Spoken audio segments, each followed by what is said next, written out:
오늘 14장 말씀을 읽어가는 날입니다. 14장부터 15장, 16장까지의 내용은 십자가를 지시기 전날 밤 다락방에 모여 있을 때 소위 다락방에서 이러한 저러한 말씀들을 하신 내용들을 포함하고 있습니다. 그래서 이것을 소위 다락방 강화라고 이렇게 부르고 있습니다. 역시 다른 공관복음서 마태와 마가와 누가복음에는 이러한 내용들이 소개가 되지 않다라는 것이 특징적이다 말할 수 있겠습니다. 오늘 본문 말씀에 예수님께서는 이제 십자가를 지셔야 될 그러한 시점에 와 있었고, 주님은 체포를 당하시고 또 죽으신 지 사흘 만에 다시 부활하셔서 하늘로 올라가셔야만 됩니다. 그래서 이제 눈으로 제자들을 다시 보지 못하는 그런 상황이 주어질 것을 내다보시면서 제자들을 향해서 이런저런 상황의 변화에 대해서 마음이 염려하거나 근심하거나 두려워하지 말아라, 그런 말씀을 건네주십니다. 1절 말씀에 너희는 마음에 근심하지 말라, 하나님을 믿으니 또 나를 믿으라. 제자들이 처음 기대했던 것과 그 상황들이 달라져 가고 있다는 걸 느끼게 되죠. 예루살렘에 입성하실 때만 해도 제자들도 그러하고 수많은 군중들은 이제 예수님이 이 예루살렘에 좌정하셔서 다윗 시대에 그 왕권을 회복하고 자신들의 모든 문제들을 다 해결해 주는 그러한 나라가 세워지기를 기대했었습니다. 그런데 예수님이 행하시는 행적이 하루가 지나고 이틀이 지나고 가면서 하시는 일들이 그들의 기대와 달라지고 있다는 것이죠. 그런 것 때문에 제자들의 마음은 불안한 마음, 또 두려운 마음들이 엄습한 겁니다. 주님은 떠나가신다, 이렇게 말씀하시고, 주님은 종교 지도자들에 의해서 잡혀서 고난을 받고 죽게 될 것이다, 또 이렇게 말씀하고, 나는 이제 떠나간다, 아버지께로 간다, 이런 말씀들을 하시니 이 제자들의 마음이 분명히 그랬을 것입니다. 그들을 향해서 안돈의 말씀을 주시는 거죠. 마음에 근심하지 말아라, 이렇게 말씀합니다. 내 아버지 집에 거할 곳이 많다. 그렇지 않으면 내가 너희에게 일렀으리라. 내가 너희를 위해서 거처를 예비하러 간다. 너희를 위해서 거처를 예비하면 내가 다시 와서 너희를 나에게로 영접해서 나 있는 곳에 너희도 있게 할 것이다, 이렇게 예수님께서 말씀을 하십니다. 한편으로는 가실 것을 말씀하시는 거죠. 내가 이제 떠나갈 것이다. 또 한편으로는 다시 오실 것이다 라고 또 말씀을 하시는 겁니다. 그런데 가실 것과 오시는 것에 있어서 이제 기존의 질서와 다른 방식으로 찾아올 것을 이야기하는 것이죠. 전에는 주님께서 친히 그들과 함께 먹으시고 또 함께 이곳저곳을 다니시면서 함께 보내게 되지만, 앞으로는 그러한 상황이 변화될 것을 이야기하는 겁니다. 다른 방식으로 내가 너희와 함께 있을 것이다 라고 이렇게 이야기하시는 거예요. 이것을 어떻게 결국 말씀을 하시느냐, 이 말은 곧 성령을 너희에게 보내주겠다. 그리고 그 성령께서 너희 안에 떠나지 않고 계실 것이다, 이렇게 말씀을 하셨습니다. 이걸 내주라고 합니다. 안에 거하신다. 떠나지 않으신다라는 거죠. 믿는 자의 심령 속에서 떠나지 않고 그를 까지 인도하실 것을 주님이 말씀해 주시게 되고, 장차 이 말씀은 이제 주께서 재림에 오실 때에 모든 약속하신 것들을 다 완결하시고 또 구원의 모든 일들을 완성하시게 될 그때, 소위 총괄갱신이라고 부르는 이런 일들을 두고 말씀하신다는 겁니다. 그래서 가까이는 성령으로 말미암아 내가 너희에게로 다시 찾아올 것이다. 궁극적으로는 주의 재림을 통해서 이루어지게 될 총괄갱신, 새로운 모든 세계, 그것을 말씀하고 계시다, 이렇게 이해할 수 있겠습니다. 그러면서 나 있는 곳에 너희도 있게 할 것이다, 이런 말씀을 덧붙여 주죠. 그러니까 제자 가운데서 도마가 묻습니다. 주님 어디로 가시는지 우리가 알 수 없는데 어떻게 그 가시는 길을 알 수 있겠습니까? 라고 묻자 예수님 답변하시죠. 6절 말씀에 내가 곧 길이요 진리요 생명이다. 나로 말미암지 않고는 아버지께로 올 자가 없다. 이런 말씀을 하십니다. 길이다라는 말, 진리, 생명에는 유일함을 뜻하는 관사가 표현되어 있어요. 정관사라는 게 사용되는데 이 말은 그 길, 그 진리, 그 생명이다. 이런 뜻을 가지고 있는 겁니다. 다르게 말하면 유일한 길이고 유일한 진리고 유일한 생명이 되신다. 이 말씀을 하십니다. 요한복음에 등장하는 나는 무엇이다 라고 등장하는 7가지 가운데서 제 6번째 내용에 해당이 됩니다. 주님 자신의 정체, 주님이 이 땅에서 행하시는 일들, 그것이 무엇인가를 이런 표현을 통해서 말씀을 하시게 됩니다. 그렇게 말씀하시면서 이제부터는 너희가 그를 알았고 7절에 보면 그를 알았고 그가 누구냐? 아버지를 말합니다. 성부 하나님 말해요. 너희가 그를 알았고 또 보았다 이렇게 말씀을 하십니다. 그러니까 빌립이 이 말을 듣고는 주님 아버지를 우리에게 좀 보여주십시오. 그러면 참 좋겠습니다. 이렇게 말씀을 드려요. 그러자 예수님이 답변하시죠. 나를 본 자는 아버지를 이미 본 것이다. 너희가 나와 함께 보냈던 시간들을 통해서 너희가 나를 알지 못하느냐?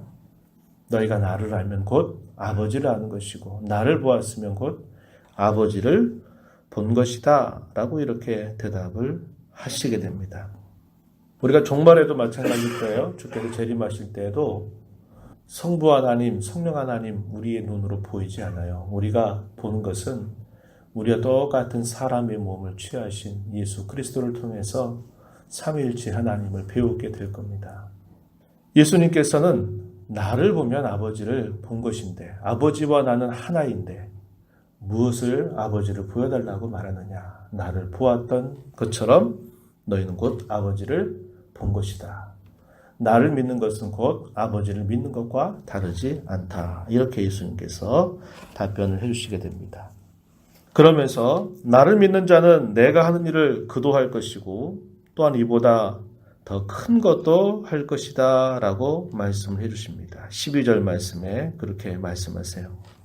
주님이 하신 일, 사람을 살려내시는 일, 자기 백성들을 죄 가운데서 구원하시는 그 일, 그걸 말하는 거죠. 십자가의 죽으심과 부활을 통해서 하실 그 일들, 그것처럼 너희도 그러한 일들을 감당하게 될 것이다 라고 말씀을 하시게 되는 겁니다.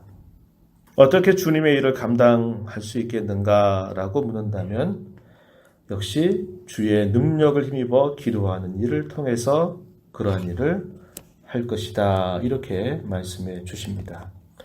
본문 13절 14절 가서 보세요. 너희가 내 이름으로 무엇을 구하든지 내가 행할 것이다.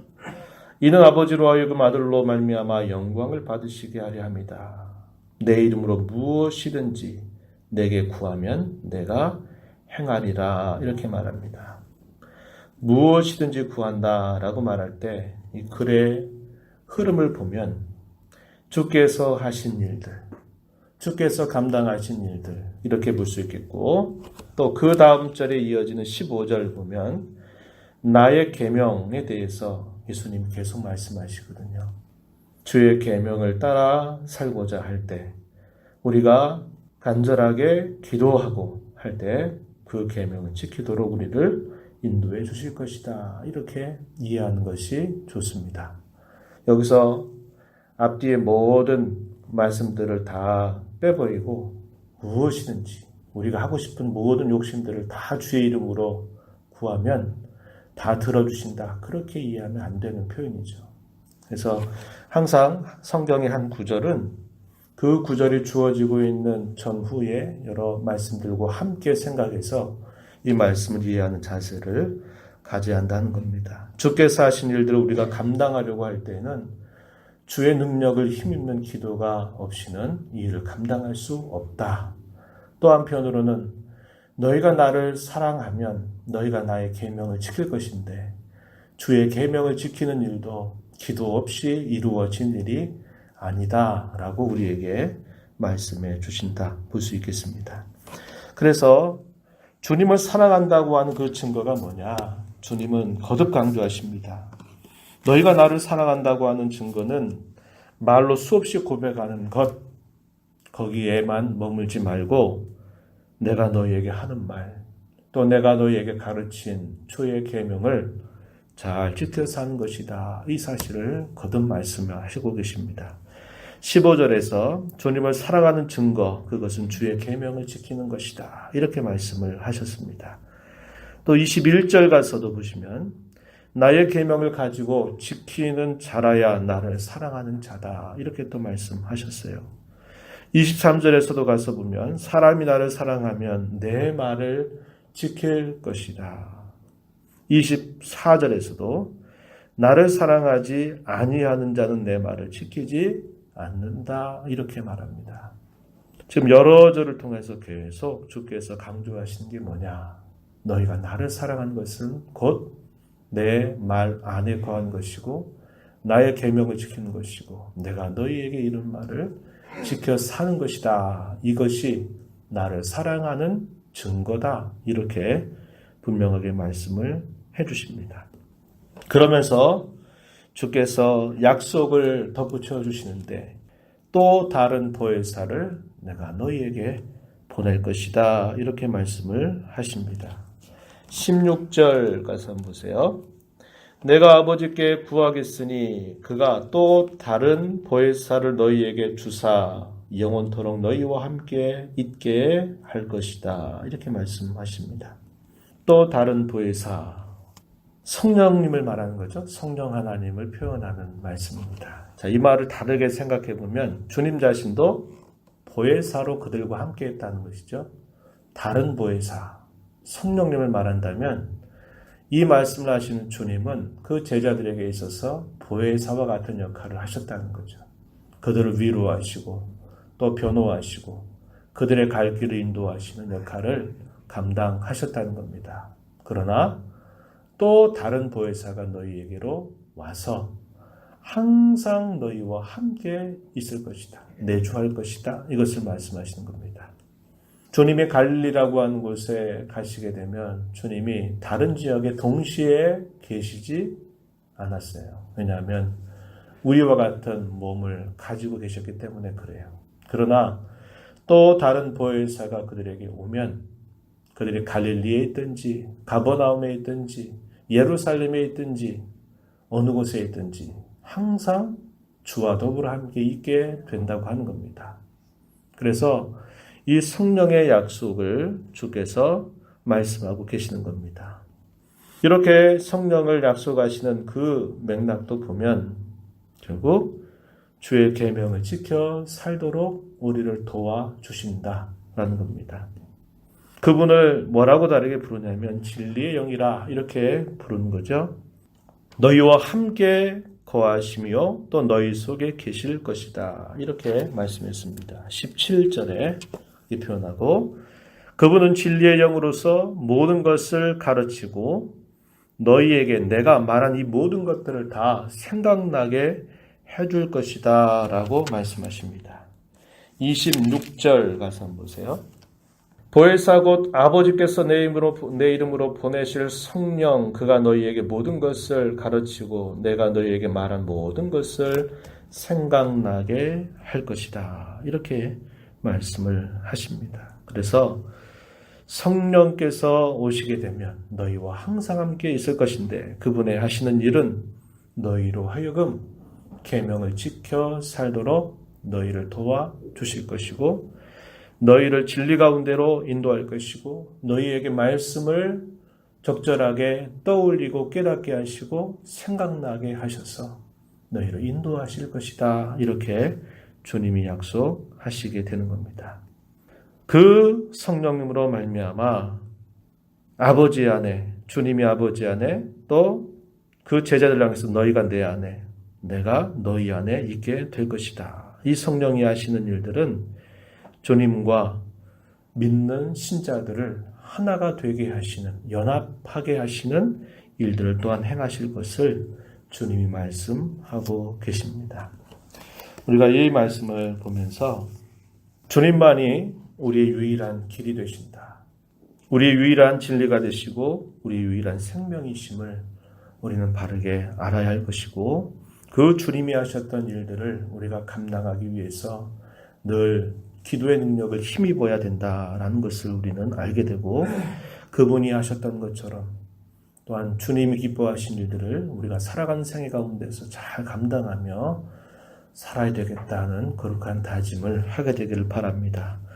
우리 안에 내주하셔서 우리를 떠나지 않고 성령께서 계시기 때문에 우리가 늘 성령님을 의지해서 주의 계명을 힘써 지켜 삶으로 주님을 사랑하는 증거를 우리의 모습 속에 잘 드러내는 복된 삶을 살게 되기를 진심으로 축복합니다.